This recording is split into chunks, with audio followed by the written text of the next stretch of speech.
gracias por querer participar en esto que para nosotros es tan importante, es el tema del manejo de cáncer de pulmón en contexto de pandemia de COVID-19. Bueno, como dijo Muriel, mi nombre es Sebastián Lamotte, soy miembro del grupo que organiza la Mediateca, que está coordinado por el doctor Benítez, quien además es coordinador de la sección de oncología y que se dio que organice este webinar, así que le agradezco mucho. En primer lugar, agradecer a Muriel Cabrera, la webmaster de la MR, por la dedicación y la paciencia que tiene con todos nosotros y la que hace que esto funcione, y a la doctora Susana Luning, presidenta de la MR, que nos apoya en toda actividad que queremos hacer. Aclararles que este webinar será grabado y publicado en la Mediateca, que se puede acceder mediante la página de MR o directamente a www.mediatecaamr.org.ar.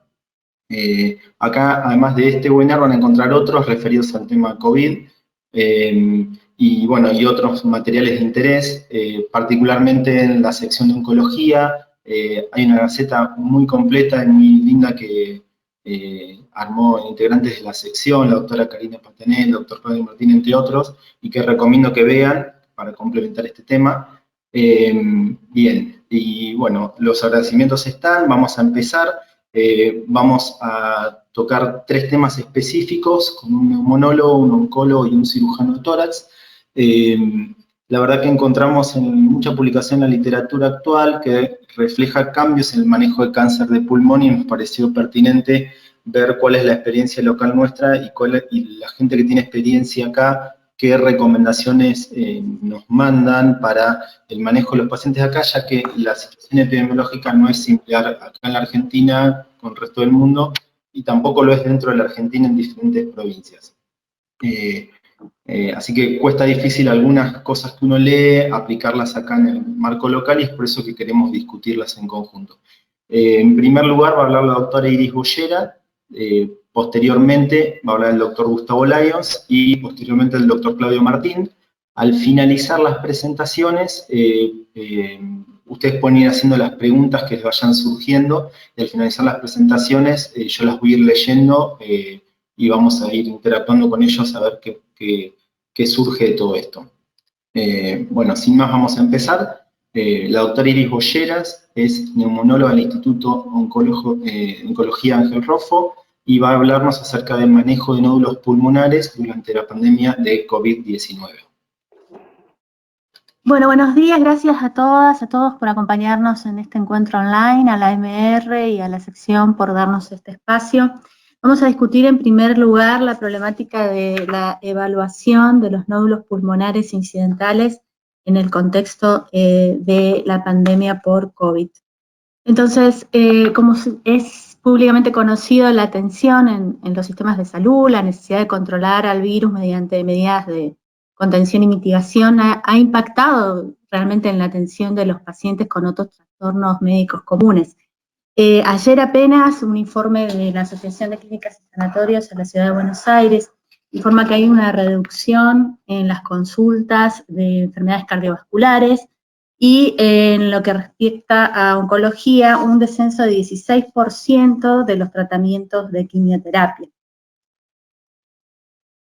Ante este panorama, la comunidad médica se ha visto obligada a equilibrar, por un lado, el riesgo de retrasar la evaluación y el manejo potencialmente necesarios, en este caso de un nódulo pulmonar, por otro lado, los riesgos de exponer a los pacientes a virus en entornos hospitalarios o por el mismo hecho de salir de su casa para buscar atención, y exponer a las personas que trabajamos en salud a pacientes que pueden ser portadores asintomáticos o presintomáticos de la enfermedad. Esto se complica más aún por la reasignación de recursos debido a la necesidad de evaluar y tratar adecuadamente a los pacientes con casos sospechosos de COVID. Recordemos también que se ha reportado que COVID afecta con mayor gravedad a pacientes mayores de 65 años, tabaquistas, con enfermedades respiratorias crónicas. Todos estos factores de riesgo tienen puntos en común con los factores de riesgo de cáncer de pulmón, y la tomografía de tórax está en el centro del algoritmo de diagnóstico y manejo de COVID, está incorporada tempranamente en la mayoría de los algoritmos, por lo cual hay un gran número de personas con factores de riesgo para cáncer de pulmón o para tener hallazgo de nódulos pulmonares o que cumplirían los criterios actuales de screening para cáncer de pulmón, a los cuales se les va a realizar una TC de tórax en el medio de este tamizaje para COVID, y además de los hallazgos de la enfermedad, que puede tenerla o no, pueden encontrarse nódulos incidentales en mayor frecuencia que van a motivar la consulta a nuestra especialidad, así que por eso es importante ver cómo nos adaptamos en esta época. Entonces, ¿qué necesitamos saber para decidir? Por un lado, ¿cuál es el impacto de demorar el diagnóstico y eventual tratamiento de un probable cáncer de pulmón? Por otro lado, ¿cuáles son los riesgos a los que nos exponemos nosotros y los pacientes de proseguir con los algoritmos de estudio o de manejo de un nódulo pulmonar solitario? Y una vez identificados esos riesgos, si son evitables y en qué medida, a qué costo. Hay muchos estudios que tratan este tema de cuál es el impacto en la demora del diagnóstico al tratamiento. Yo elegí este, que es muy reciente. Es un estudio de cohortes sobre la base de 43.000 casos de Taiwán, todos con confirmación de estadio patológico. Como sabemos, el cáncer de pulmón es uno de los más letales, tanto en nuestro país como en el mundo, y en este estudio mostró una tasa media de supervivencia de 17,61% a los 5 años, globalmente, todo el grupo. Pero podemos ver que a medida que aumenta el intervalo del diagnóstico, desde hacer el tratamiento a 7 días del diagnóstico hasta más de 61 días, va disminuyendo la tasa de supervivencia a 5 años de la enfermedad, de 26,12% en aquellos que se tratan en la primera semana, hasta un 6,2%. Esta tendencia se mantiene incluso cuando uno lo ve por estadios, incluso en los estadios más tempranos, estadio 1, estadio 2, los estadios quirúrgicos, vemos cómo se va perdiendo beneficio en supervivencia con el tratamiento a medida que vamos retrasando semana a semana la aplicación del tratamiento. Aquí en las curvas de supervivencia se remarca cómo incluso en estadios tempranos, como el 1 y el 2, que serían, por ejemplo, en el estadio 1, en el caso de los nódulos pulmonares, la demora entre el diagnóstico y el tratamiento, aunque sea de una semana, semana a semana, va teniendo un impacto fuerte en la supervivencia. Entonces, por un lado, ese es el riesgo de demorar el tratamiento. Pero ¿cuáles son los riesgos de proseguir con los algoritmos habituales de diagnóstico y tratamiento? ¿Son evitables? ¿En qué medida? ¿Con qué? Por un lado, como dijimos, exponer a los pacientes, por el otro lado, exponer al personal de salud. Las recomendaciones actuales para el enfoque de nódulos incidentales se basan, por un lado, en el tamaño del nódulo, las características de atenuación del nódulo, la presencia de factores de riesgo de cáncer de pulmón, y algo muy importante, la probabilidad estimada de malignidad de ese nódulo. ¿Cuál es la probabilidad de que ese nódulo sea realmente un cáncer? Y el rendimiento que tenemos en las pruebas adicionales. Es muy importante, entonces, como primer paso, establecer la probabilidad de malignidad de esa lesión que estamos estudiando. Para eso, las herramientas muy útiles son los modelos de predicción clínica. Pueden usarse para ayudar a guiar estas decisiones sobre la selección e interpretación de pruebas de diagnóstico adicionales. Hay varios, hay muchos. Está el modelo de la Universidad de Brock, el de Herder, el de Mayo Clinic, el de veteranos. Cualquiera de estas calculadoras nos permite ubicar a nuestros pacientes con nódulos pulmonares en 3 categorías de riesgo estimado: bajo, intermedio o alto, y según esa categoría de riesgo, elegir el nivel de agresividad de nuestra conducta, ya sea que va desde el control por imágenes hasta la resección quirúrgica, o pasando por la evaluación de PET o una biopsia no quirúrgica. Estas calculadoras de riesgo están disponibles online, muy fácilmente accesibles, incluso como aplicaciones móviles. Personalmente a mí me gusta más el modelo de Brock, porque aparte de estar validado en la población inicial de screening, está validado después en una población general del consultorio de neumonología, con lo cual es más aplicable a los casos que vemos todos los días en el consultorio, y el de Herder porque agrega los hallazgos del PET-CT.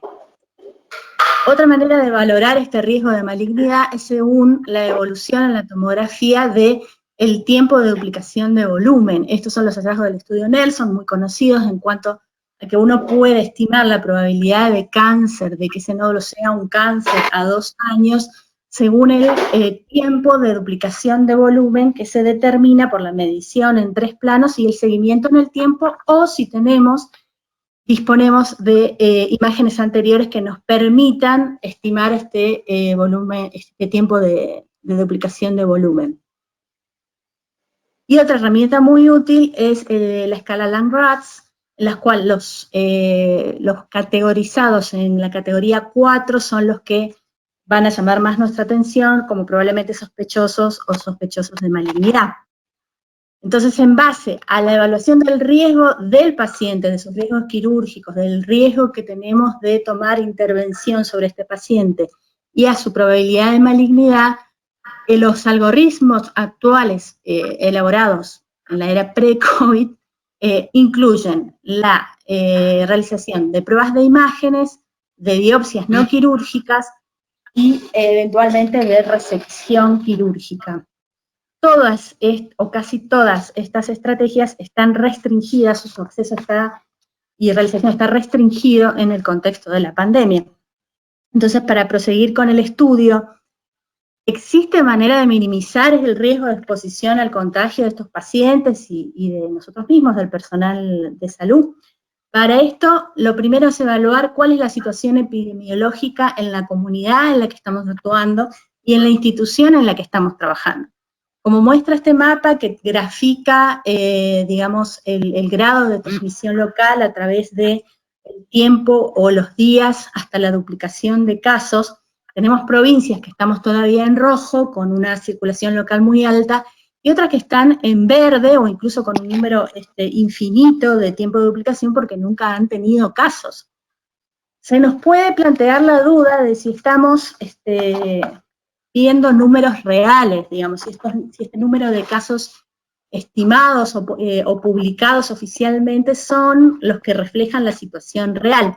Entonces, para esto es muy interesante este gráfico que muestra el número de testeos, ¿no? Tenemos por un lado el porcentaje de positividad de test realizados en cada provincia, y por el otro, la cantidad de test por millón de habitantes. Entonces, esto nos permite saber si esos números oficiales reflejan la cantidad real, si estamos testeando bien, o si podemos dudar o poner en duda que estamos en una zona verde de transmisión local.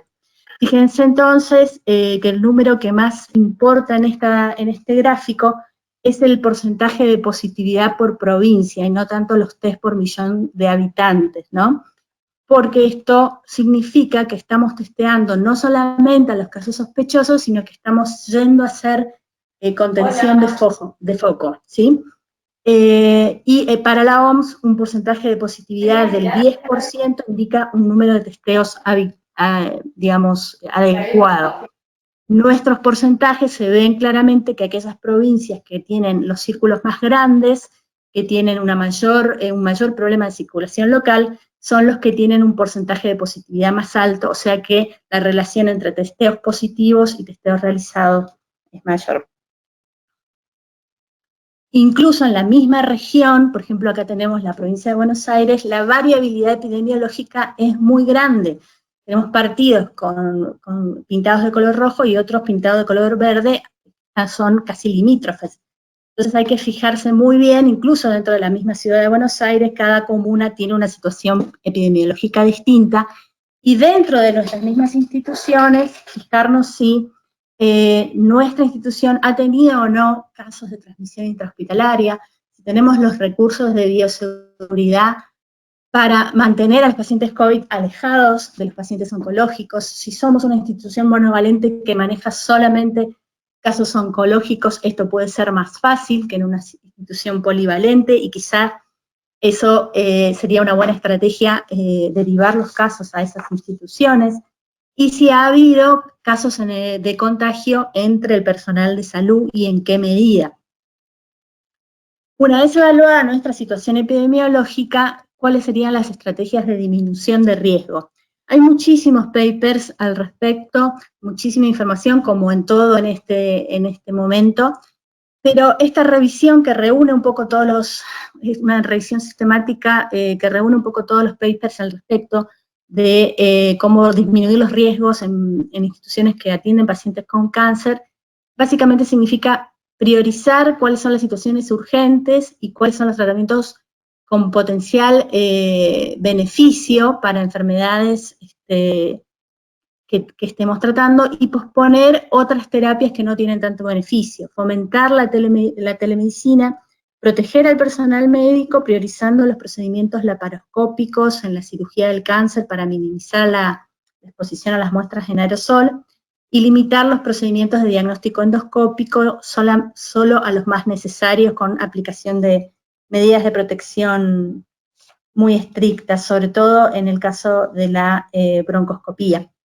Y si se puede, reorganizar las salas de oncología y médica y de imágenes para acomodar a los pacientes de manera segura en los casos oncológicos y que estén lo más separados posible o que no se mezclen, digamos, con los casos sospechosos de COVID.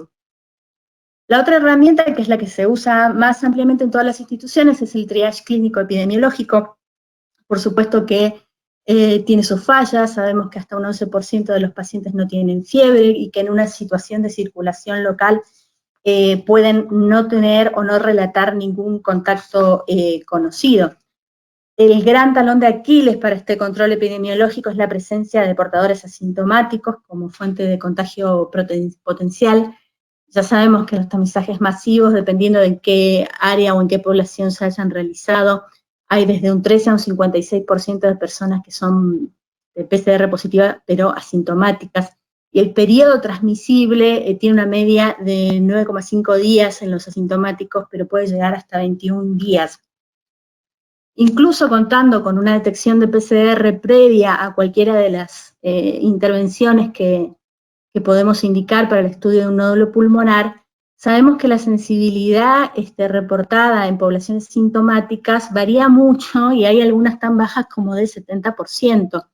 Las razones por las cuales la PCR puede ser un falso negativo es que sea en una fase inicial de la enfermedad, un material insuficiente o la extracción inadecuada. Y acá podemos ver que aunque hagamos todo bien, hay una fase presintomática desde la exposición hasta que empiezan los síntomas en las cuales la PCR puede ser negativa y por eso no es suficiente para excluir diagnóstico. Ni el triage clínico ni la PCR nos garantizan que un paciente no sea portador, pero sí cumplen la función de disminuir el riesgo de exposición al contagio, así como en todas las medidas que estamos tomando durante la pandemia, no se elimina al 100%, pero sí disminuye el riesgo de exposición. Por esto es que en muchos casos se están tomando medidas de bioseguridad universales, sobre todo para procedimientos que implican posible aerosolización del virus. Entonces, más allá de evaluar nuestras posibilidades, hay que identificar a estas personas que estamos evaluando si pertenecen o no a un grupo más vulnerable, con mayor riesgo de tener una mala evolución si contrae la infección por coronavirus. Entonces sabemos que las personas de mayor edad, con comorbilidades, tienen una mortalidad más alta, los pacientes con cáncer tienen hasta 3,5 veces más riesgo de desarrollar eventos graves por COVID, las personas con diabetes, las personas con cardiopatías, son todas las más vulnerables. Este es un estudio de cortes británico, es el que lo traigo porque es el que tiene el más grande hasta ahora, que se publicó esta semana, y muestra un poco lo mismo, pero agrega el factor de la pobreza, que las zonas de deprivación, las zonas más pobres o las zonas que tienen deprivación hace más tiempo, son las que peores le va. Entonces, volviendo a recordar el algoritmo de manejo de nódulos pulmonares, vemos que gran parte de los estudios que tendríamos que hacer están restringidos por posible exposición y riesgo. Por ejemplo, si tenemos que hacer una evaluación funcional respiratoria, todas las recomendaciones, tanto las de nuestra asociación como las internacionales, coinciden en restringir la realización de estudios funcionales solo a aquellos considerados indispensables. Por ejemplo, cuando los resultados pueden modificar una conducta con impacto en la supervivencia. Así que los pacientes con probable cáncer de pulmón para una resección pulmonar serían, en algún caso, si tiene una fecha de cirugía cierta, una de las excepciones en las cuales deberíamos pensar en poder hacerle un estudio de función pulmonar. Pero de hacerlo, como ustedes ven en la foto, hay que modificar sustancialmente la forma en la que hacemos estudios funcionales, implementando medidas de bioseguridad completas, tanto para el personal como para la realización de la maniobra, en la utilización de filtros, en la limpieza del ambiente, en la utilización de barreras sanitarias, y considerar que el test de ejercicio cardiopulmonar, que sería una de las situaciones de más riesgo, puede ser reemplazado por test de bajo costo como el test incremental Shuttle o el test de escalera. En el caso de las imágenes, ya sea tomografía, PET-TC o punciones guiadas por TC, algunas de nuestras instituciones que somos monovalentes las estamos realizando de igual manera, pero tomando las medidas de precaución universal para todos los pacientes que tienen probables patologías pulmonares y que se van a someter a medidas de probable aerosolización. Hay que evaluar en este caso, si están en una institución multivalente que atiende a pacientes con COVID, cuáles son los recursos que tienen disponibles para separar a los pacientes sospechosos de los no sospechosos y para utilizar el tomógrafo teniendo en cuenta que está dentro del algoritmo de manejo de la enfermedad por COVID.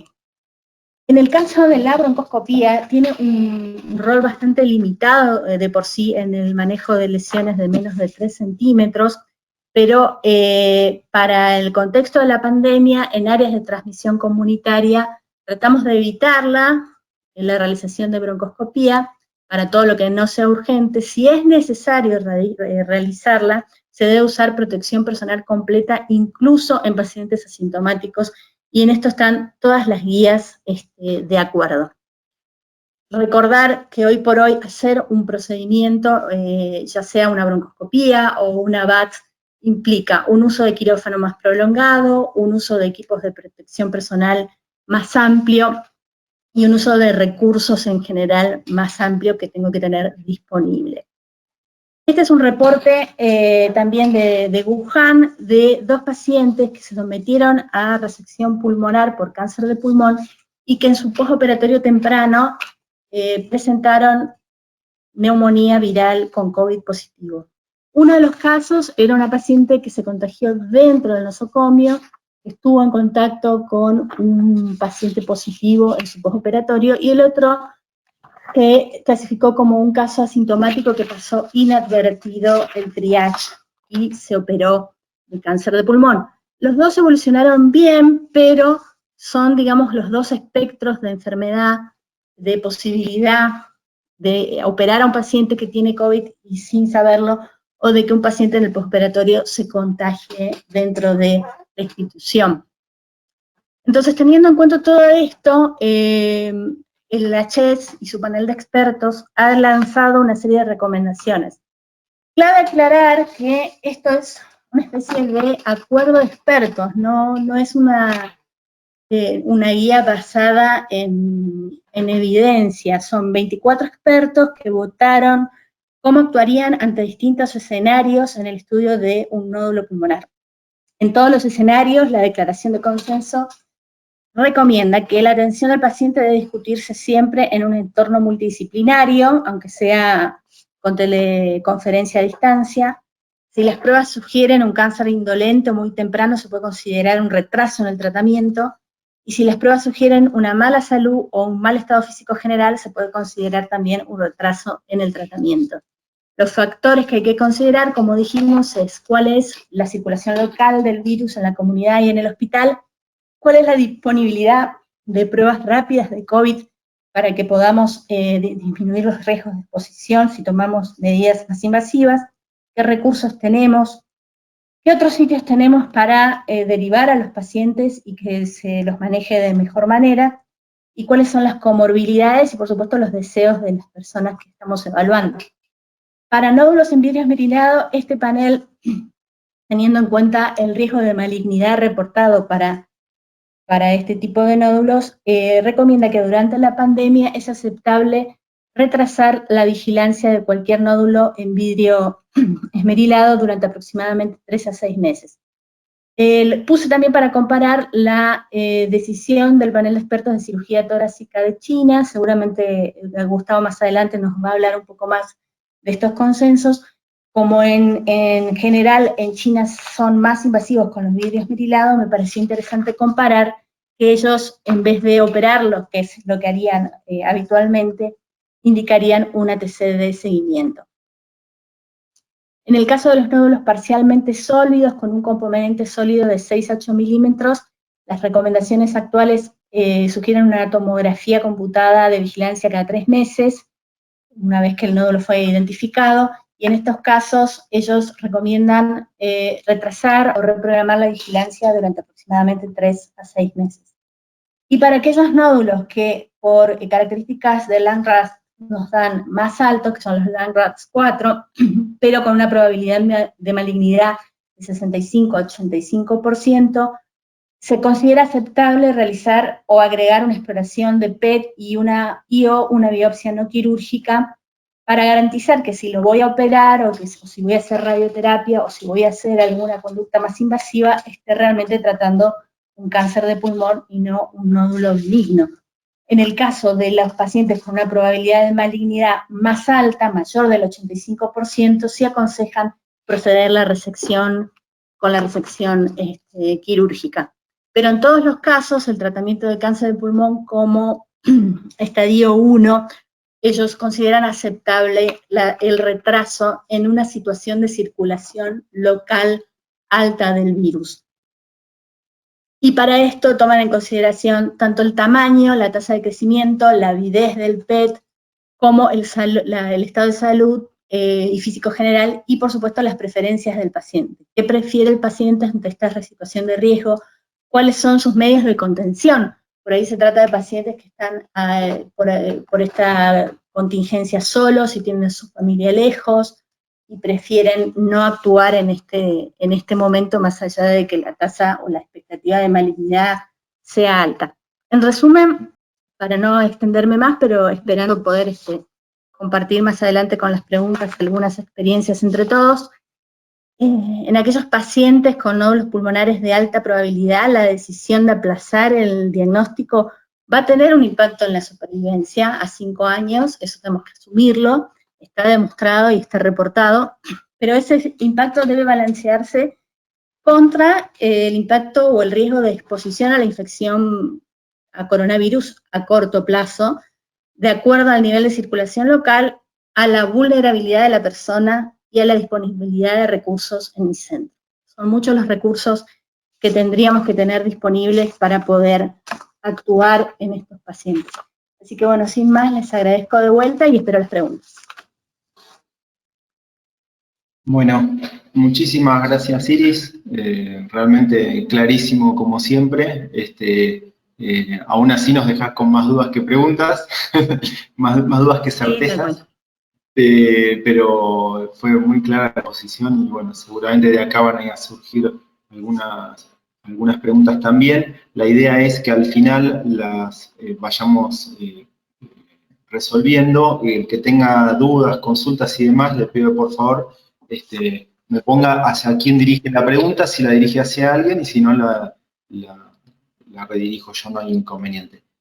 Bueno, a continuación va a seguir el doctor Gustavo Lyons, él es cirujano del Hospital Británico de Buenos Aires y nos va a hablar acerca de implicancias de la pandemia por COVID-19 en el tratamiento quirúrgico del cáncer de pulmón. Bueno, muchas gracias, Gustavo, y cuando quieras podemos empezar. Muy buenas tardes a todos. Muchísimas gracias por la invitación para participar en este web seminar. Quería felicitar a Iris por la presentación, la verdad que fue muy clara. Y yo voy a tratar de explicar cuál es el manejo del tratamiento quirúrgico de cáncer de pulmón en el contexto de la pandemia.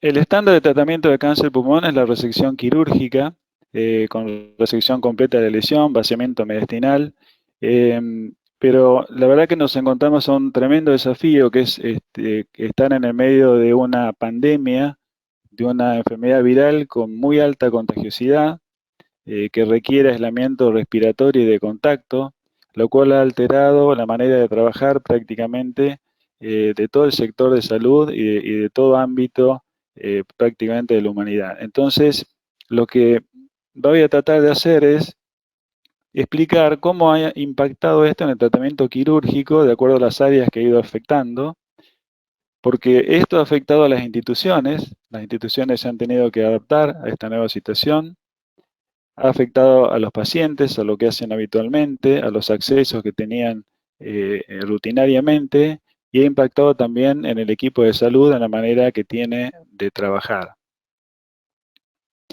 Las instituciones, como ustedes saben, están pasando por distintas etapas de transición, en los cuales en la primera se hace una preparación, y las instituciones comienzan a prepararse para esta nueva circunstancia en todos sus aspectos, en el aspecto de la guardia, en el aspecto de los estudios complementarios, en el movimiento de los pacientes. Se tiene que preparar para una escalada de casos, es decir, que los casos van a ir aumentando, y a medida que van aumentando los casos se va complicando el manejo de los pacientes y van cambiando las prioridades. Tienen que prepararse para estar en una situación de crisis si el número de pacientes que ingresan en una institución supera la capacidad que tiene la misma de resolver los problemas. Y finalmente va a haber una situación de desescalamiento y resolución de la crisis y una recuperación antes de volver a la práctica normal. Nosotros hemos ido viendo que en los países donde ha habido un gran impacto de la enfermedad y un descontrol importante, con picos de casos muy importantes, las instituciones han ido pasando por esas etapas y las situaciones más dramáticas han sido ver las crisis donde las instituciones no tenían capacidad de prestar atención médica a sus pacientes y debían seleccionar a quién tratar y a quién no.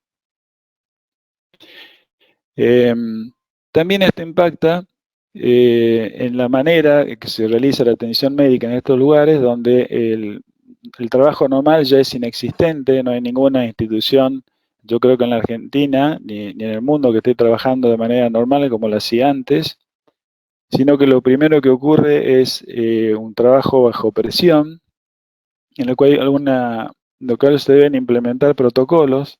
Estos protocolos de atención incluyen los estándares de protección, los equipos de protección personal que tienen que distribuirse, el distanciamiento social, el trabajo compensado. Cuando van aumentando los casos, el hospital puede seguir prestando, o la institución puede seguir prestando atención médica, pero obviamente bajo una situación de estrés y limitando ya los casos que puede atender, y se puede llegar también a una situación de desborde, que es el trabajo no compensado, con un desborde de la capacidad de atención, y donde hay que tener la necesidad de priorizar los casos los cuales se va a atender.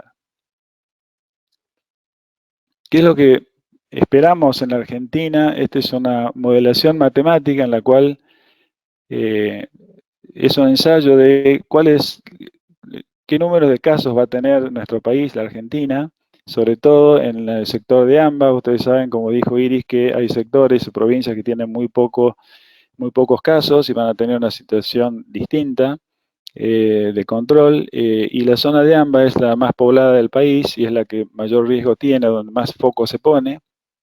Y ustedes ven que los pacientes, el número de casos, si no hubiese habido cuarentena, estaría en estos meses en una escalada rápida, yendo hacia 250.000 pacientes.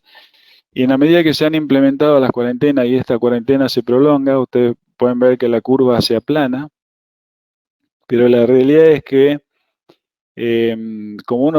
lo que estamos observando es que esto se está cumpliendo, esta predicción matemática. Lo importante a ver es de que, como muchas de las guías hablan de que uno puede retrasar el tratamiento de un cáncer de pulmón 3 meses, Si uno considera el intervalo de 3 meses, normalmente uno se va a encontrar en una situación probablemente peor en la que se encuentra hoy en día, y estamos hablando de que esta curva va a tener casos y va a ser un estrés en el sistema de salud hasta entrado el año 2021, así que tenemos prácticamente un año por delante de una situación de estrés del sistema de salud.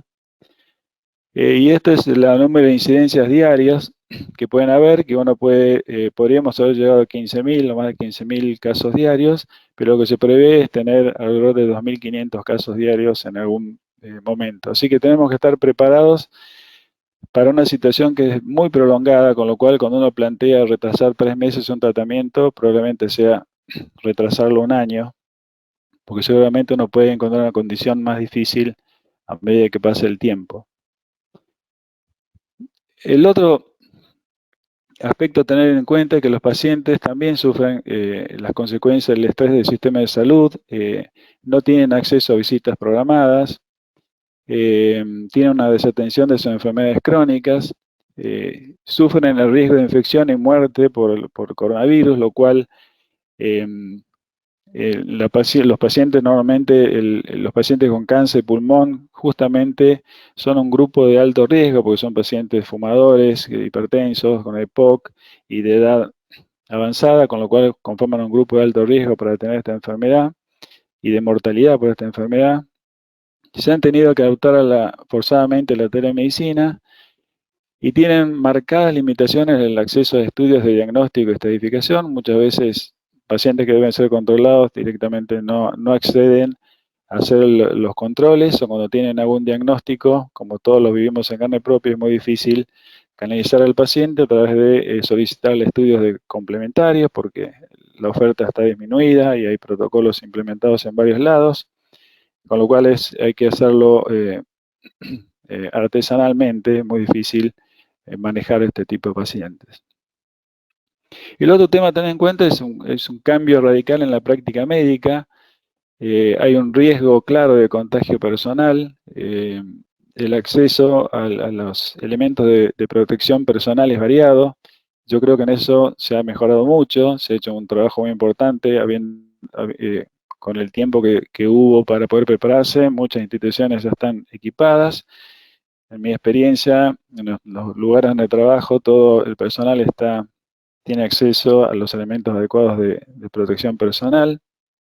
Todos los protocolos de atención han cambiado, consultorios externos, estudios complementarios, cómo se maneja el quirófano. Nos hemos adaptado a empezar a hacer telemedicina. Estamos en una situación de caídas de honorarios importantes porque toda la práctica de algunos servicios que hacen cirugías programadas están suspendidas desde hace ya casi 2 meses, lo cual impacta mucho en el sistema de honorarios. En la salud también de las instituciones, que están con una ocupación en este momento de 30%, que es un estrés muy importante. Y también está la limitación en el abordaje multidisciplinario, al cual estamos acostumbrados a discutir entre nosotros los casos, a tomar decisiones en conjunto. Ahora hay que hacerlo telefónicamente, a distancia, y no están trabajando los comités interdisciplinarios.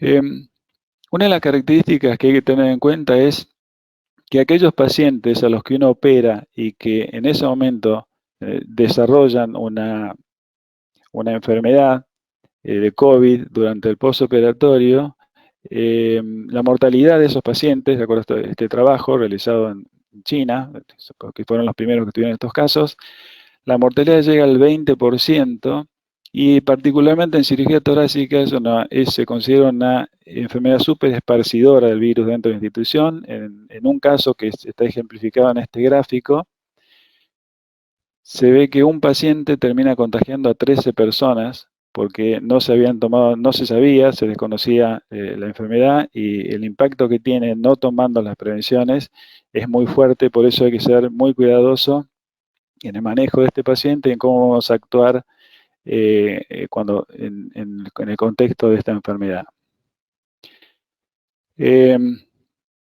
Lo que nosotros se ha implementado en el área quirúrgica, en todo quirófano, es que se han suspendido las cirugías programadas, y aquellas cirugías oncológicas que se están haciendo se hacen con protección máxima del personal de salud, que implica máscaras, respirador mínimo N95, cobertura ocular y un cobertor facial. Eso permite, con un protocolo para colocarse y sacarse todo el equipamiento, y eso lo hace todo el personal de salud que involucrado en el quirófano, principalmente anestesistas, circulantes, se hace la intubación en el momento que se intuba al paciente, sale todo el personal de quirófano. Una de las cosas que hay pocos son quirófanos con presión negativa. La mayoría de los quirófanos tienen circulación de aire con filtro, pero no de presión negativa, por lo cual hay que hacer un procedimiento, esperar media hora a que se filtre el aire para poder ingresar al siguiente paciente, con limpieza muy adecuada de quirófano. Así que se puede operar tomando todas las precauciones necesarias.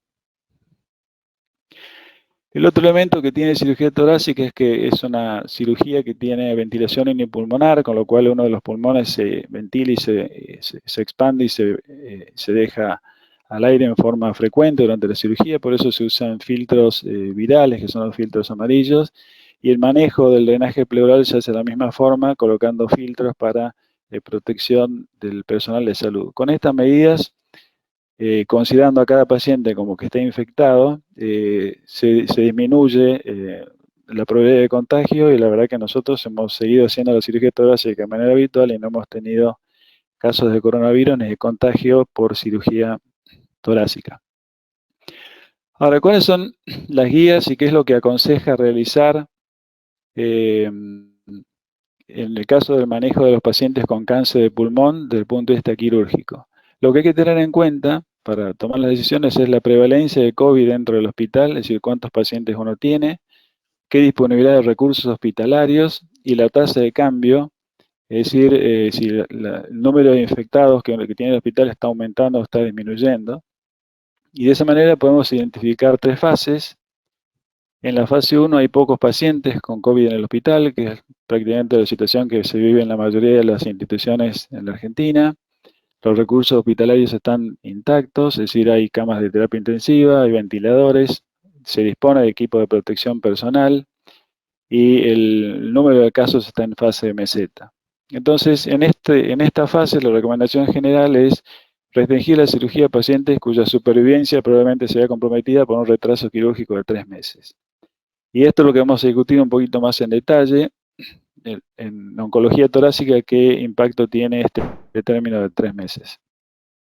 En la fase 2 ya hay más pacientes con COVID-19, los recursos están limitados, por ejemplo, la cama de terapia intensiva, los ventiladores y médicos están abocados al tratamiento de COVID. Hay una fase de escalada, de aumento de casos en el hospital, entonces ahí se restringe la cirugía a aquellos pacientes donde la supervivencia puede estar comprometida en los próximos días, es decir, casos básicamente de urgencia. Y la fase 3 ya sería cuando los recursos están críticamente limitados, y ahí la cirugía solamente se va a hacer en pacientes cuya supervivencia esté comprometida en horas y no se realiza ningún procedimiento quirúrgico.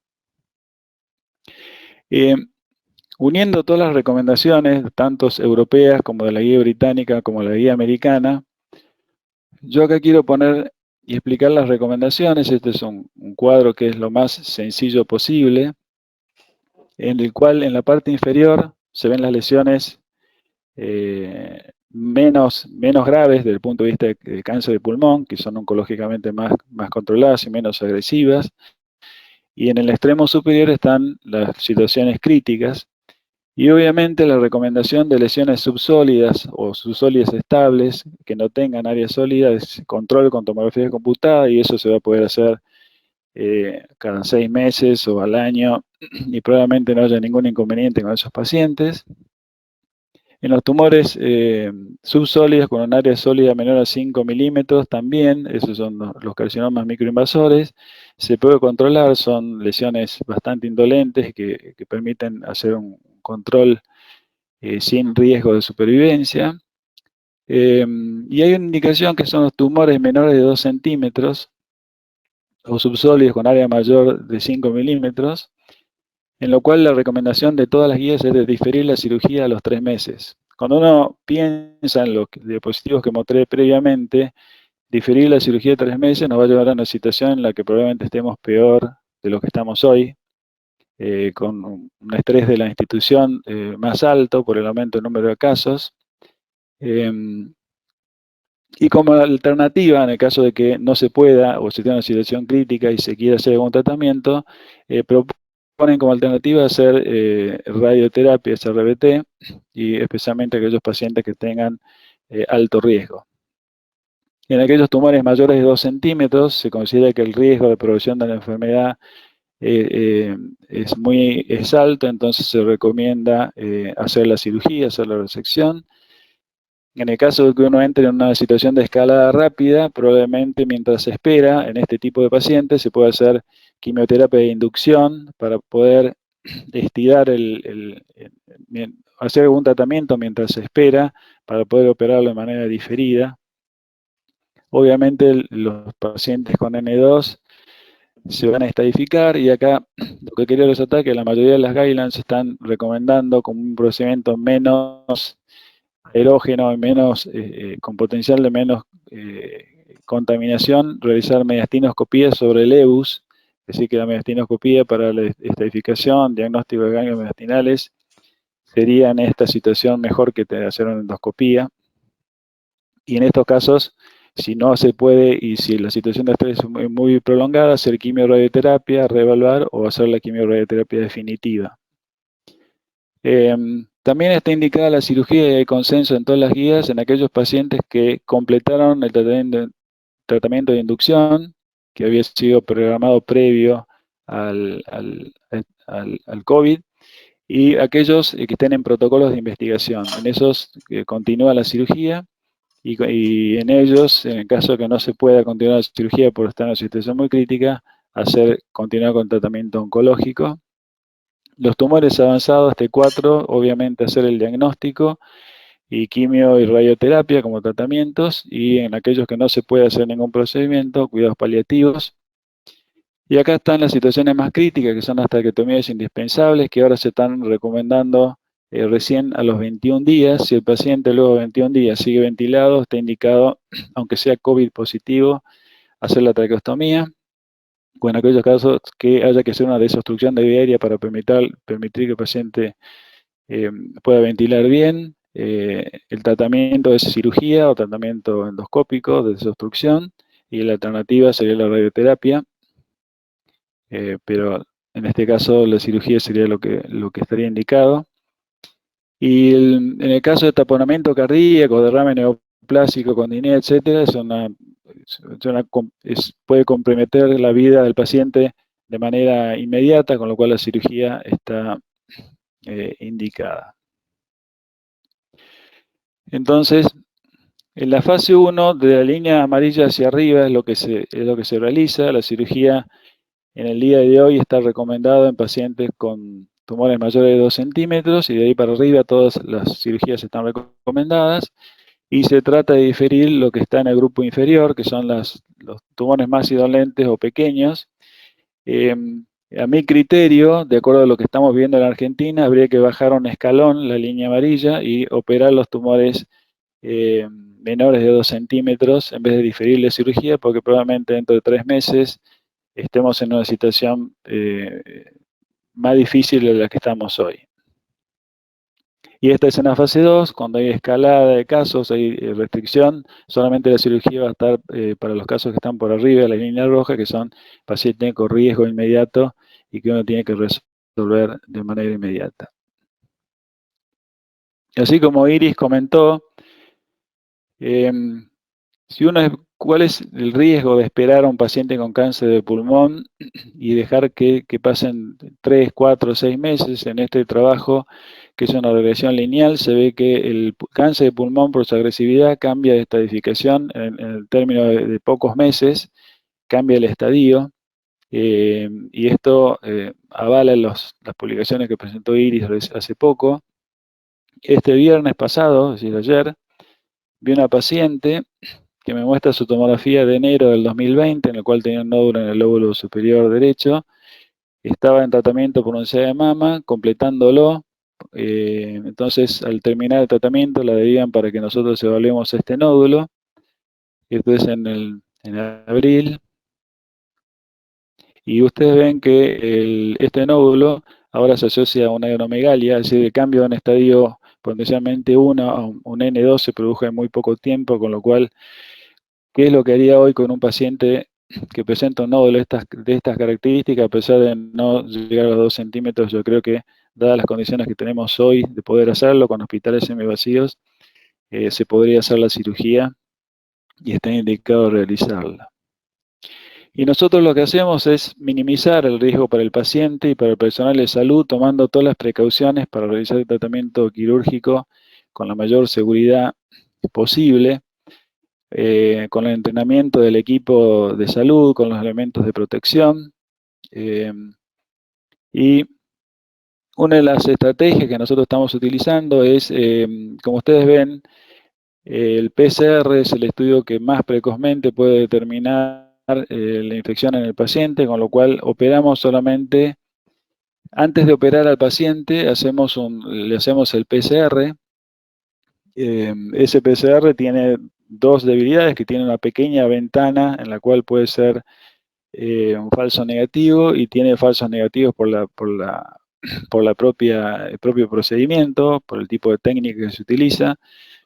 Entonces nosotros, por los falsos negativos y el periodo de ventana, a pesar de que nosotros podemos disminuir el riesgo de que el paciente haga un COVID durante la internación y complique el postoperatorio, lo que hacemos es pedirle al paciente que durante 5 días previos se tenga aislamiento total. La verdad que la mayoría de los pacientes con cáncer de pulmón y con factores de riesgo ya están en una situación de aislamiento, pero se les recomienda que ya no reciban ningún tipo de visitas y se mantenga aislado para disminuir el riesgo.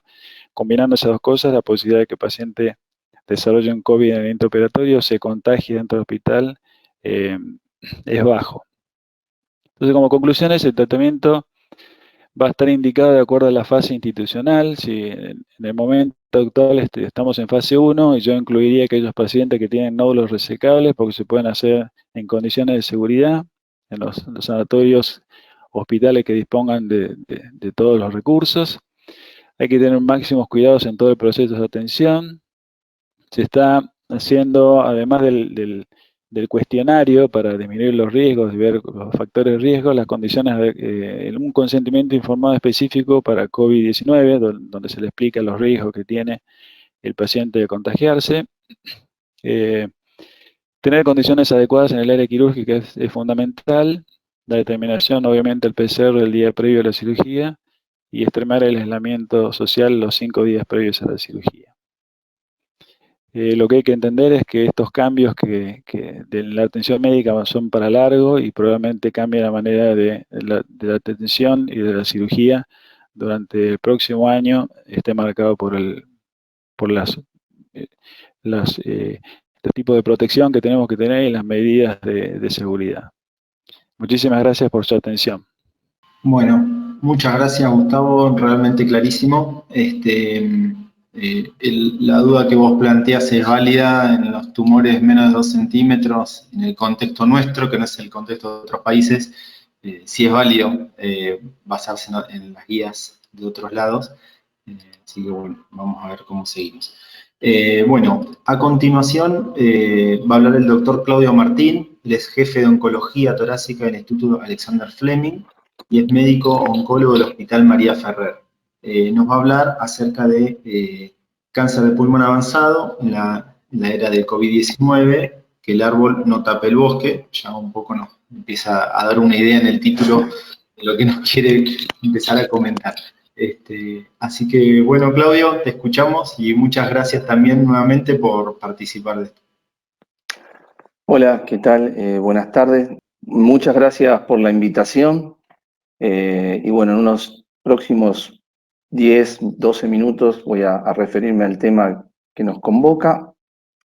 Bueno, esto ya lo han comentado previamente, la evolución en Argentina, esto es ya al 3 de mayo, pero bueno, básicamente lo que quiero recalcar, y en eso coincidimos con Gustavo, que la situación nuestra dista por ahora está bastante lejana de lo que vemos que ocurre en otros lugares, en Europa, lo que ocurre en China, lo que ocurre en Estados Unidos. Y bueno, me parece que es muy importante tener en cuenta nuestra realidad cuando tratamos de adaptar las recomendaciones de comité de expertos, ya que la evidencia en estos manejos es bastante o absolutamente escasa a nuestra realidad. En Argentina, para el 7 de mayo, teníamos 5.371 casos positivos y solamente 282 fallecidos, todavía seguimos menos de 300, lo que dista bastante de los miles de fallecidos de los reportes chinos y de Europa y también de Estados Unidos. ¿Cuáles los datos, los highlights en la evidencia de cáncer y COVID? Otro comentario es que, bueno, mucha de la evidencia, o al menos la inicial, vino de los trabajos, de los reportes de China, y que en general son reportes con muy pocos pacientes, como vamos a ver luego, pero podemos sí sacar algunas conclusiones. Los pacientes, la prevalencia de COVID en pacientes con cáncer es mayor que en la población general. La mortalidad es más alta que en la población general. Los pacientes mayores con cáncer tienen más riesgo de adquirir COVID-19.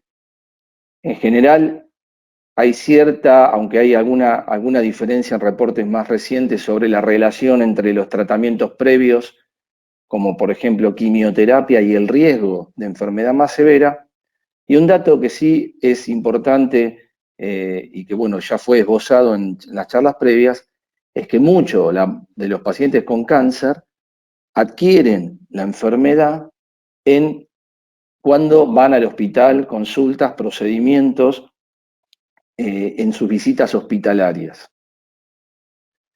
Este es uno de los trabajos, fíjense que son 28 pacientes con cáncer, nada más. El cáncer de pulmón es un trabajo de China, con más frecuencia se asocia a la coinfección con COVID y la mortalidad fue del 28.6%, y encontraron en análisis multivariado como factores de riesgo las consolidaciones parcheadas bilaterales y el haber hecho algún tratamiento de quimioterapia en los 14 días previos a la detección de la enfermedad. Otro de los trabajos también de China va en el mismo sentido. Fíjense que son solo 18 casos, cáncer de pulmón el más frecuente, y lo mismo, la infección por coronavirus en pacientes con cáncer es peor que en pacientes sin cáncer en todos los parámetros de severidad, tanto muerte como admisión en unidad de cuidados intensivos. Y otro dato interesante es que el tiempo al desarrollo de síntomas severos, si el paciente tenía antecedentes con cáncer, fue muchísimo mayor, o menor en este caso, que si el paciente no tenía cáncer. Este es otro de los trabajos, ya son 105 pacientes en 3 instituciones. De vuelta, los pacientes con cáncer con más frecuencia necesitan asistencia en cuidados intensivos y la mortalidad es mayor. De los tipos de cáncer, los tumores hematológicos y el cáncer de pulmón son los que con mayor frecuencia tienen una evolución más tórpida. Y en este caso, la quimioterapia no se asoció tanto a la enfermedad severa o crítica, sino la inmunoterapia y el antecedente de cirugía reciente. Fueron los factores que con mayor frecuencia se encontraron asociados a una peor evolución.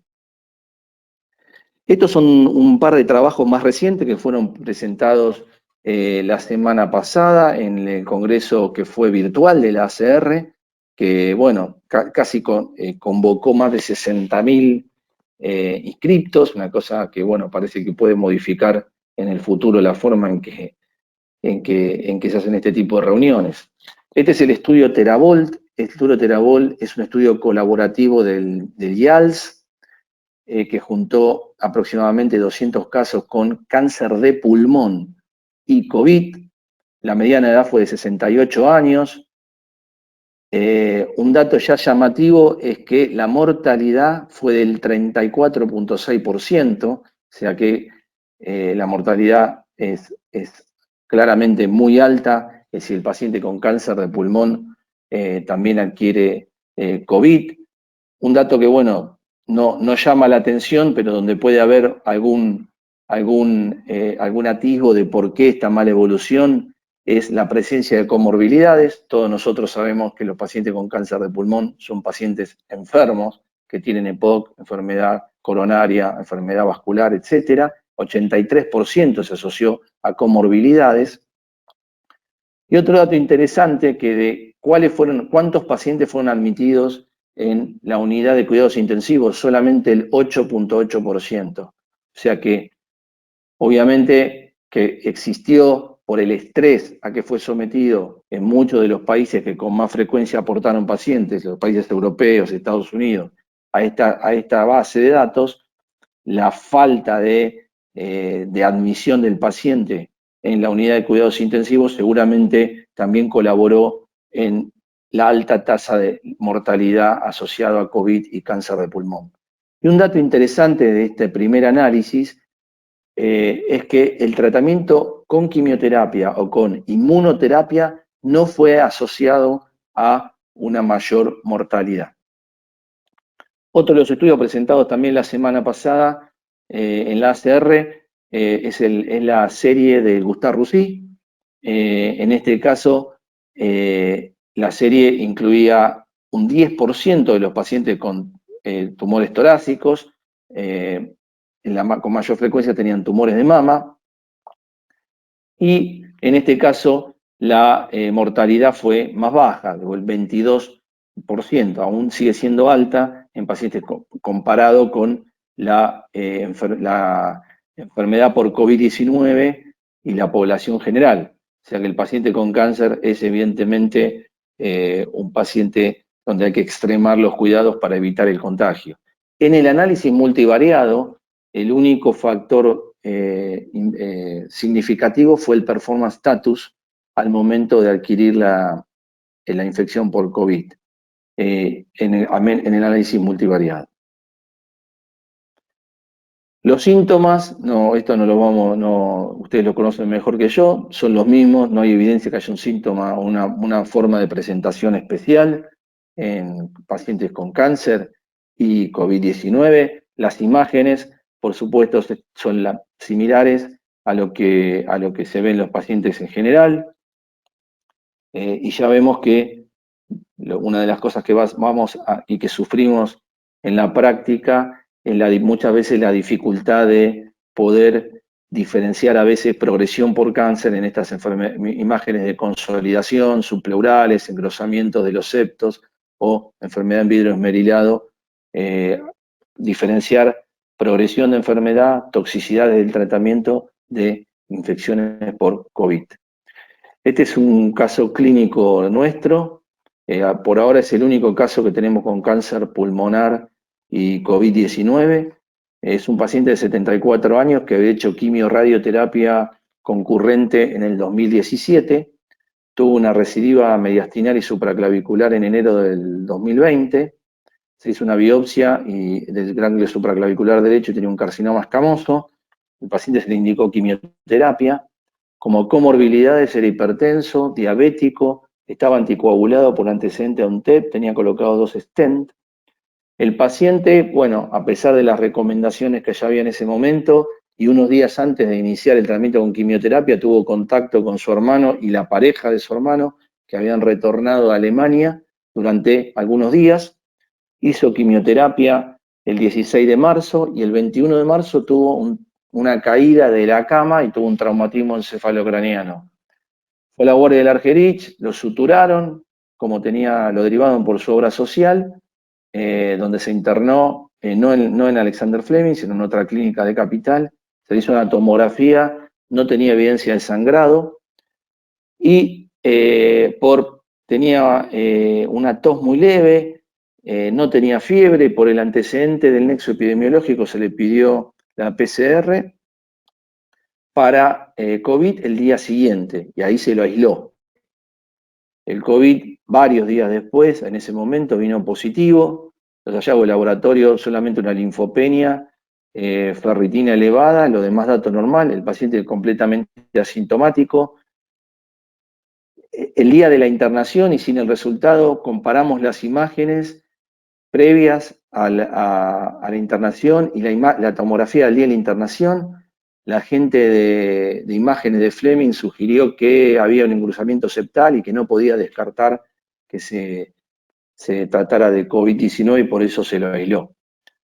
El resultado de la PCR se recibió el 26 del 3.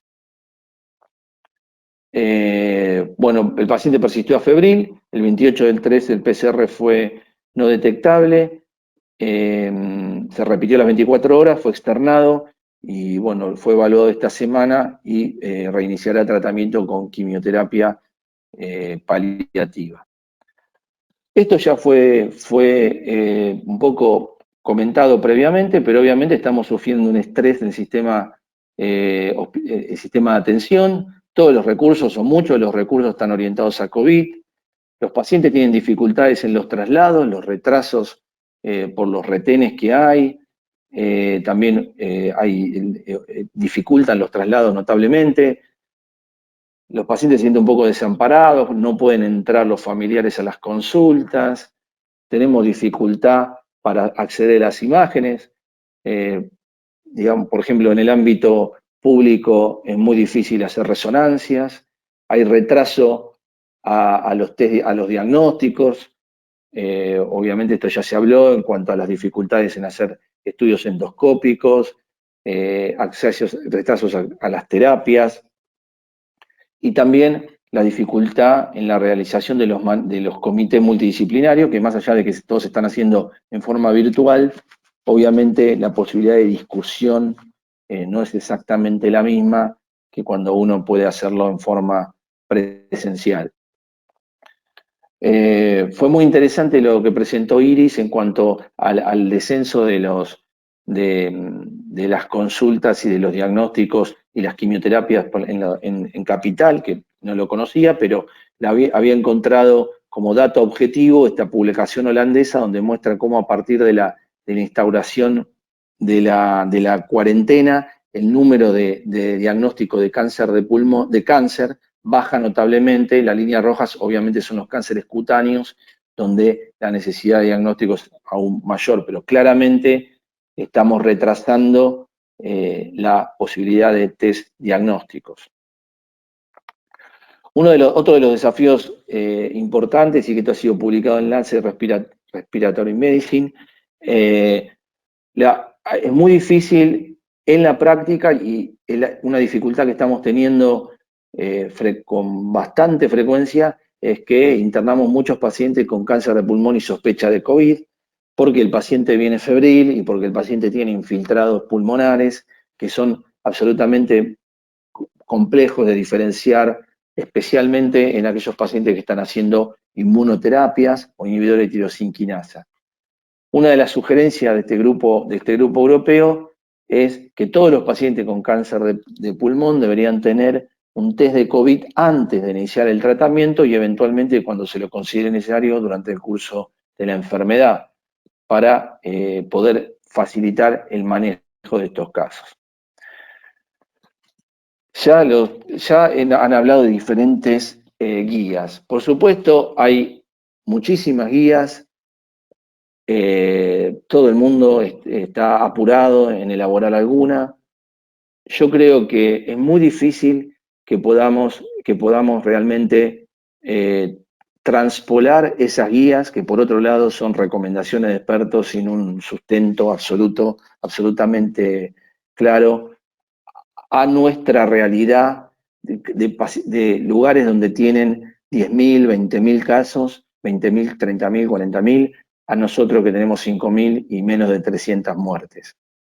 Creo tampoco es posible adaptar las realidades dentro de los mismos sitios donde trabajamos.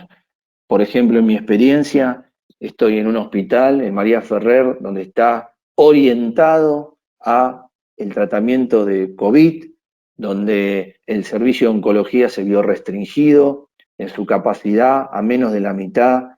Tuvimos que trasladarlo a otro sitio para facilitar la internación de pacientes con COVID, aunque no hay, pero estar previstos. Disminuir menos del 50% de las infusiones de quimioterapia. La telemedicina, que está recomendado en todas las sociedades, en el ámbito público no es tan fácil, no tenemos historia clínica electrónica, no es tan fácil acceder al contacto con los pacientes.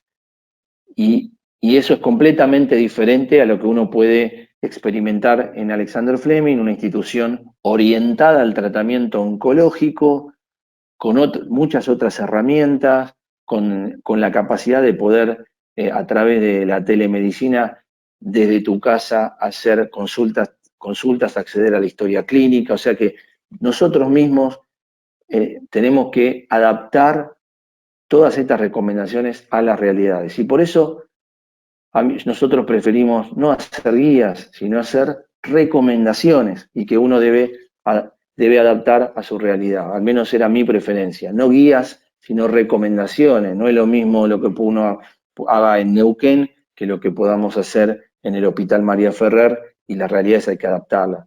Está claro que hay que reducir las visitas hospitalarias.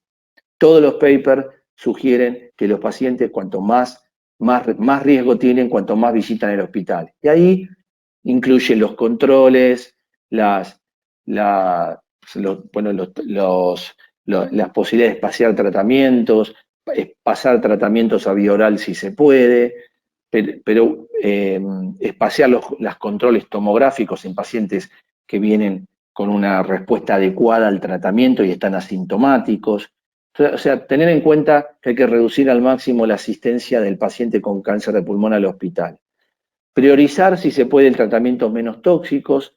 Algunas, sobre todo las inmunoterapias, hay regímenes que inicialmente eran cada 14 días o cada 21, y recientemente se han aprobado regímenes cada 6 semanas, cada mes. Entonces, optar por esos regímenes. Obviamente los tratamientos curativos deben, en la realidad actual, y en mi opinión, deben continuar. Ningún paciente que tenga un tratamiento con intento curativo, eso se entiende, indicaciones absolutas de adyuvancia, neoadyuvancias, tratamiento de tumores locos regionales, deben retener o no hacer un tratamiento curativo. En nuestra recomendación priorizamos los tratamientos no quirúrgicos, o sea, para los estadios 3, donde el valor de la cirugía puede ser de poco discutible, preferimos los tratamientos de quimio-radio definitiva. Y en los tratamientos paliativos, si el paciente, la expectativa de vida no es mayor a 6 meses, tratar de evitarlos, especialmente, por ejemplo, una tercera línea en cáncer de pulmón, una tercera línea en cáncer en small cell, o pacientes que ya tienen un ICOC más de 2 o más, eventualmente evitar las segundas líneas de tratamiento. Este es solamente un ejemplo. Una paciente de 83 años sin ninguna comorbilidad, con un estadio 3, donde hay varias opciones, y probablemente nosotros optemos en la práctica habitual por estudiarla adecuadamente, y aún así hacer biopsia de ganglios mediastinales, cirugía y radioterapia posterior, en este caso con videotoracoscopía, para hacer la biopsia. Probablemente en la situación actual optemos por quimio-radio seguida de durvalumab en lugar de todas esas intervenciones, previendo que el beneficio puede ser similar. Y así creo que podemos discutir muchísimos casos por caso las indicaciones o no de qué tratamiento hacer. Pero preferimos las recomendaciones generales más que las guías, ya que uno debe adaptarlas a su realidad. Para terminar, quería poner este statement de una de los tantos papers que salió sobre cómo manejar COVID y cáncer de pulmón. Este es del grupo italiano, que tuvieron un gran estrés asociado del sistema de salud, asociado a la pandemia, pero para destacar que los pacientes con cáncer avanzado que no tienen síntomas de COVID deben recibir la terapia planeada sin retrasos innecesarios. Y con esto terminé, y bueno, ahí el título de la charla, que el árbol de lo temporal no tape el bosque de lo esencial. Muchas gracias. Bueno, muchísimas gracias, Claudio. Muy buena la presentación. Vamos a dar comienzo a algunas preguntas que ya se estuvieron mandando. En primer lugar, queríamos consultarle a cualquiera en realidad, pero al doctor Lyons o a Iris, acerca de primero, evaluación mediastinal invasiva, sí o no, en el contexto de un paciente que, por los criterios que más o menos fuimos viendo, definen operar, y en caso de que sea así, bueno, algo ya comentó Lyons, la consulta es si es por EBUS o mediastinoscopía, cuáles opciones preferirían. Bueno, en sí, si bien no hay actualmente ningún trabajo que responda esa pregunta en particular, digamos, siempre tratamos de buscar primero evidencia, no la hay hoy por hoy una comparación cabeza a cabeza de EBUS versus mediastinoscopía, cuál sería más segura en este contexto. Sí es cierto o sabemos que el EBUS tiene menor porcentaje de complicaciones, no requieren en su gran mayoría una estadía hospitalaria, por lo cual, por un lado, estaría exponiendo menos al paciente al riesgo de exposición a contagio intranosocomial.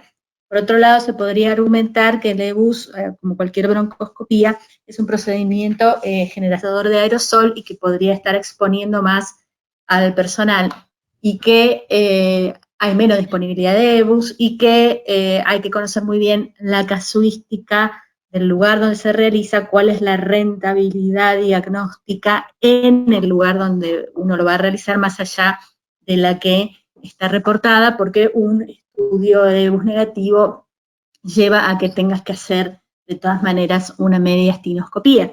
Entonces, como en toda la presentación, hay que personalizar muy bien, más que nunca, la decisión, digamos. Yo creo que en un escenario ideal, si tenemos un broncoscopista experimentado que tiene una buena rentabilidad de EBUS y tiene todas las medidas de bioseguridad, y es un paciente que de eso depende la cirugía, el EBUS sería, al no tener que internar al paciente, sería una opción quizá menos invasiva y menos riesgosa. Pero es una opinión y depende de cada centro, de su disponibilidad, de qué les resulta más fácil hacer en ese momento. Tengo entendido que en las recomendaciones que sacó nuestra sección, el consenso de los expertos que la escribieron hablaba de priorizar la realización de EBUS sobre mediastinoscopía, pero como venía diciendo Claudio, son recomendaciones en base a la opinión de expertos y cada uno la tiene que adaptar a su realidad. Bien. Gustavo, yo para completar lo que dice Iris, sí, para completar lo que dice Iris, yo creo que lo que tiene que quedar claro es que si el paciente tiene indicación de estadificar el mediastino, hay que estadificarlo, es decir, no hay que obviar ese paso bajo ningún aspecto, porque es clave para el manejo del paciente desde el punto de vista oncológico, la estadificación. Y coincido en que si se trabaja bien y si se toman las precauciones adecuadas y si se hace PCR antes del procedimiento, si el lugar dispone de un equipo que hace EBUS y que tiene mucha experiencia y que están activos, lo pueden hacer, sobre todo en adenomegalias voluminosas, que uno sabe que el rédito va a ser alto, y si el lugar dispone de un equipo quirúrgico que hace mediastinoscopía, lo puede hacer a través de la mediastinoscopía. Bien, bárbaro. Bueno, acá la doctora Sana Luning manda mensaje diciendo no tiene audio, que los felicita a todos y que salió excelente. Ahora vamos a ir varias preguntas sobre un tema puntual que es la PCR previa a la cirugía. Bueno, primero el doctor Gando plantea que algunas instituciones evalúan PCR antes de cirugía, lo ofrecen en forma opcional y con gastos a cargo del paciente. ¿Qué opinan respecto de eso? Y bueno, después también hay una consulta en la que dice cuál sería el objetivo de la PCR previa, si es para proteger el grupo de trabajo o para tratar de posponer la cirugía. Sí, si querés yo te comento sobre ese tema. Bien,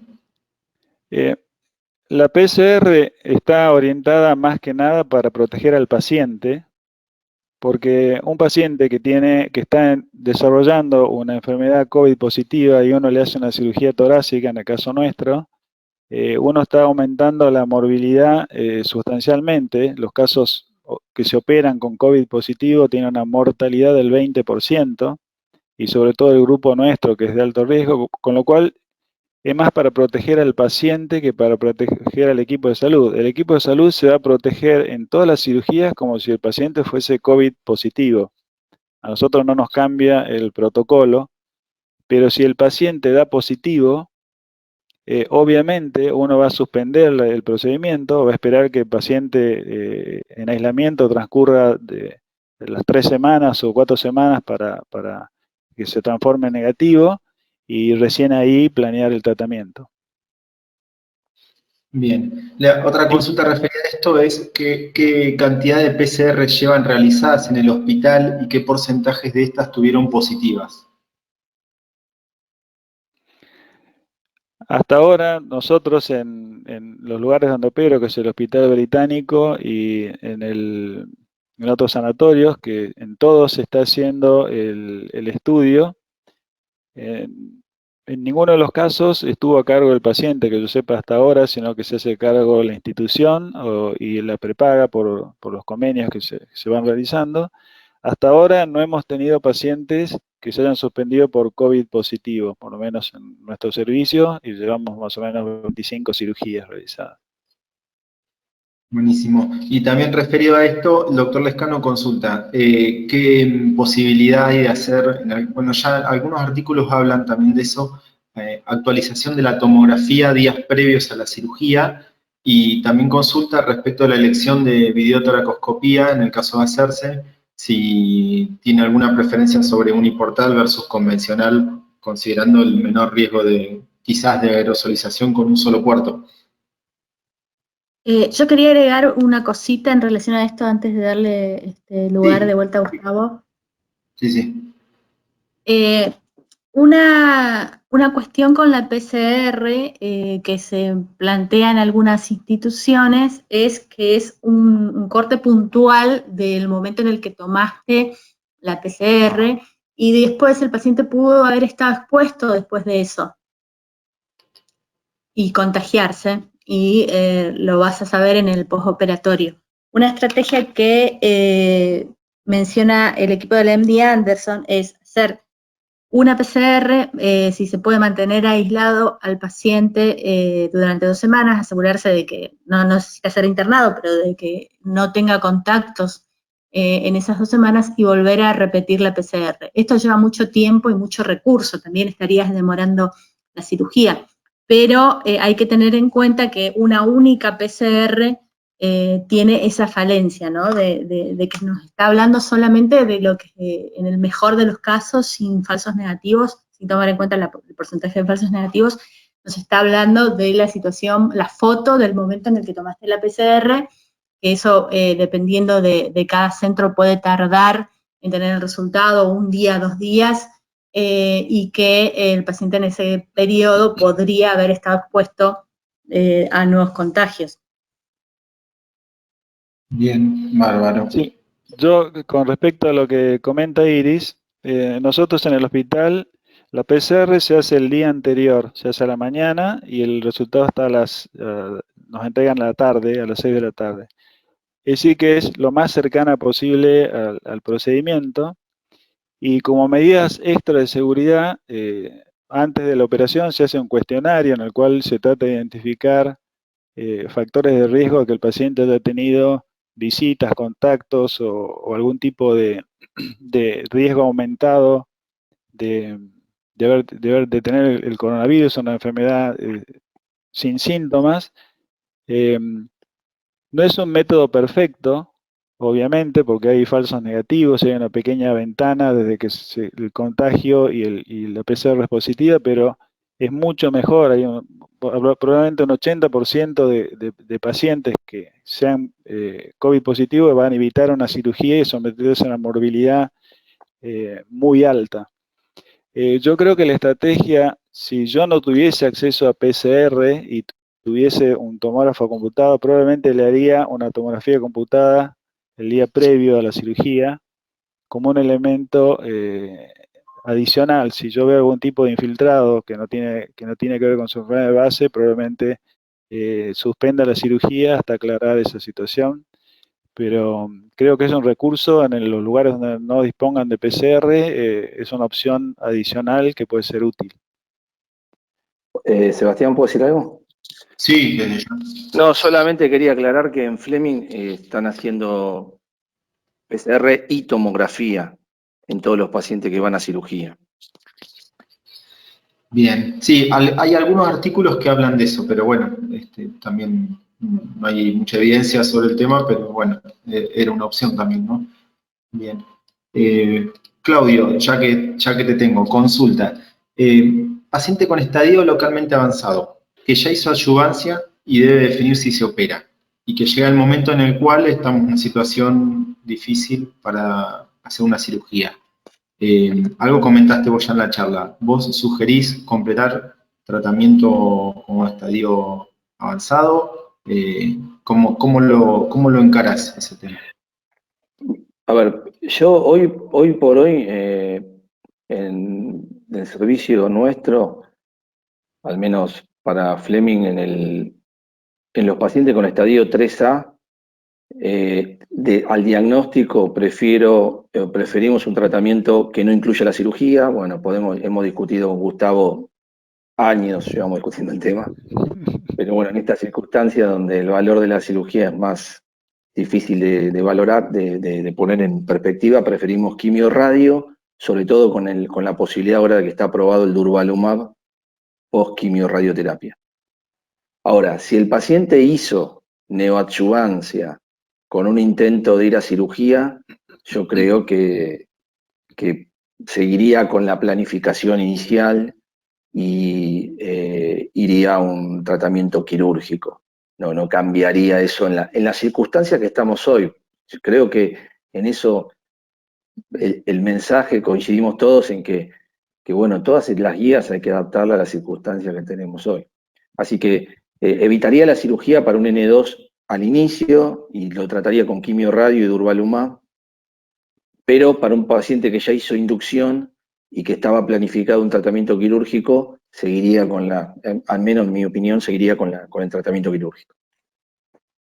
Bien, y esto tanto a vos como a Iris, o bueno, a quien quiera responder, el paciente en tratamiento con inmunoterapia que desarrolla infiltrados pulmonares sin fiebre, con una primera muestra de COVID negativa, sabiendo que hay una cantidad de pacientes con falsos negativos. El planteo es si uno le alcanza un dato negativo en la PCR o trataría de hacer una endoscopía sabiendo el riesgo que hay, ya que por ahí lo que implica tratamiento de esto es corticoides, justamente en la sospecha de una enfermedad infecciosa. Bueno, es una situación que ya nos ha pasado en por lo menos 3 casos. Nosotros, una vez que la PCR fue negativa, obviamente que el paciente era muy poco, en todos los casos no tenía otras cosas agregadas como para sospechar que tuviera COVID, más allá de en algún caso una febrícula o en algún otro caso una disnea leve y tos. Si los infiltrados parecen por inmunoterapia y la PCR son negativas, nosotros con una PCR negativa seguimos los protocolos de tratamiento para toxicidad por inmunoterapia. Pero bueno, es un tema complicado. Coincido con el enfoque de Claudio. Para lo único que podría tener un rol es si yo quisiera descartar otro tipo de infección, digamos, por ejemplo, una neumocitis carini, si el paciente tuviera algún factor de riesgo para neumocitis carini, digamos, si es un paciente que tiene corticoides a largo plazo y yo pienso que aparte de descartar COVID, quisiera descartar otras infecciones. Pero en sí con una PCR negativa y sin otros factores de riesgo.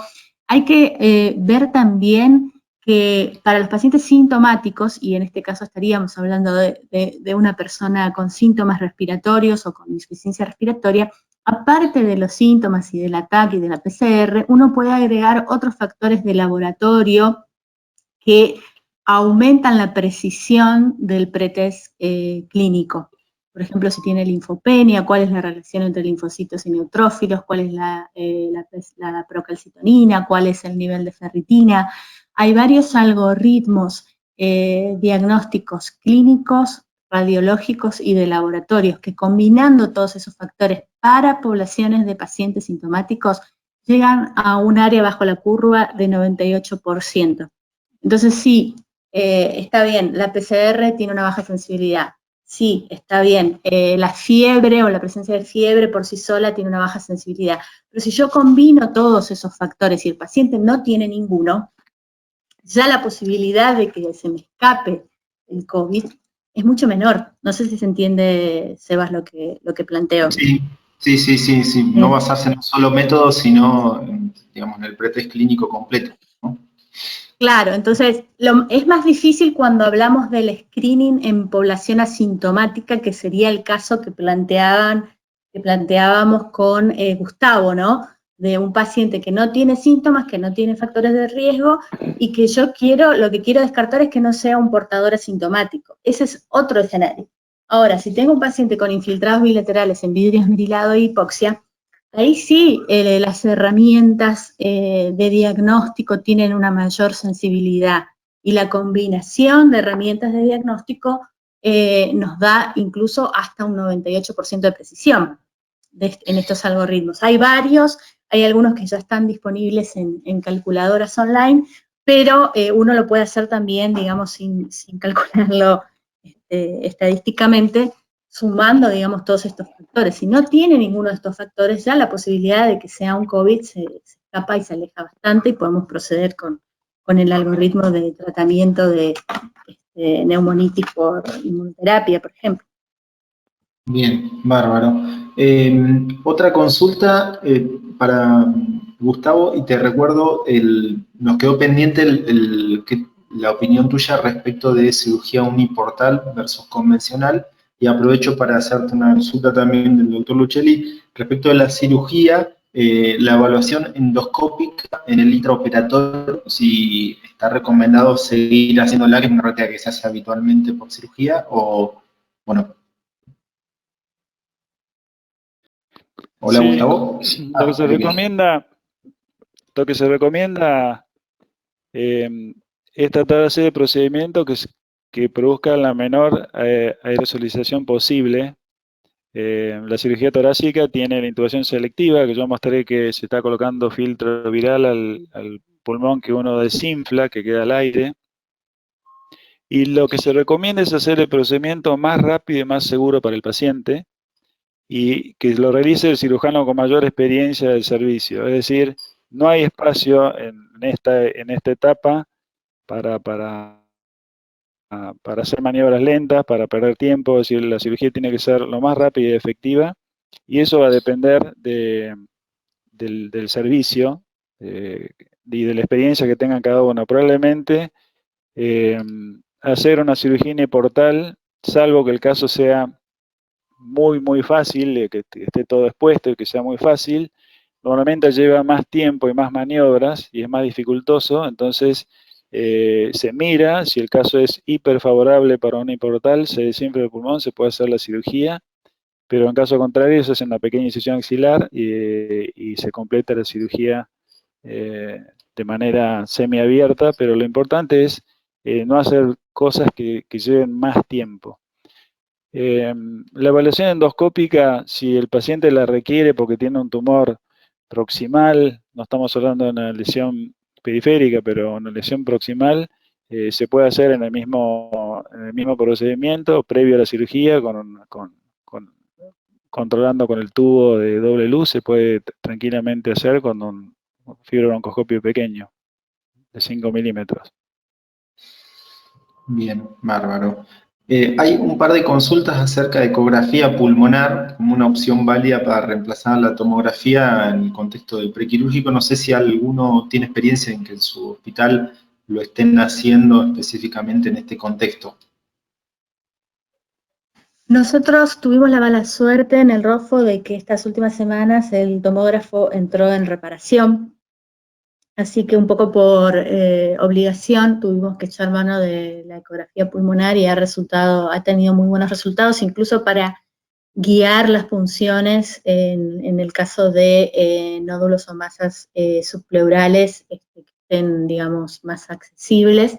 Hemos empezado a usarlo como opción la guía bajo eco, y en terapia intensiva desde hace rato que se usa mucho para la detección temprana de infiltrados pulmonares intersticiales en pacientes que no se podían trasladar o que era riesgoso trasladarlos hasta el tomógrafo. Hoy por hoy el ecógrafo para la terapia intensiva es casi como el estetoscopio, digamos, es algo que detecta muy tempranamente infiltrados intersticiales y que puede alertar tempranamente sobre eso. Ahora, no sé si era, digamos, en ese escenario que preguntaban sobre la ecografía pulmonar o si lo hablaban como screening, digamos, de tener en vez de la tomografía, pero patrones intersticiales detectan muy precozmente. Bien, sí, era como una opción a la tomografía en el contexto previo a la cirugía o en la sospecha clínica. Una consulta para vos, Iris, también. En el caso de un nódulo ya evaluado previamente de riesgo intermedio en el que uno termina definiendo hacer un control por imágenes, que tocaría ya hace unos meses y que se fue demorando y demás, y que uno quisiera hacer una imagen. ¿Te parece aconsejable hacer directamente el control con un PET o con una tomografía como para ahorrar procedimientos en el caso de que haya dudas? Sí, sería, digamos, un nódulo que de probabilidad intermedia, vos me decís un nódulo que no operarías en circunstancias pre-COVID. Exacto. Sí, yo no demoraría tanto las consultas y sí trataría de hacer, digamos, ahorro de imágenes, como vos decís. En nódulos de probabilidad intermedia es donde sabemos que el PET tiene mayor rendimiento. Entonces, si puedo hacerlo, hacer un control con PET-CT sería una buena opción. Siempre evaluando cuál es la disponibilidad de recursos del lugar. Claro. Claudio, una consulta y con esto capaz que ya vamos cerrando. ¿Consideraron la posibilidad de hacer tratamiento con quimioterapia en forma domiciliaria en el caso de que la situación sea más compleja? Sí, bueno, eso es una de las recomendaciones de alguna de las guías, pero la verdad que es muy complejo.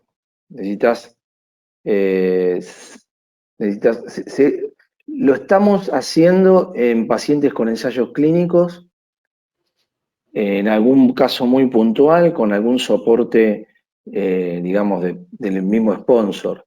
Pero es muy difícil desde todo punto de vista, desde el punto de vista administrativo, desde el punto de vista de conseguir los recursos, de organizar, hacer quimioterapia domiciliaria. En el hospital te diría que casi es imposible.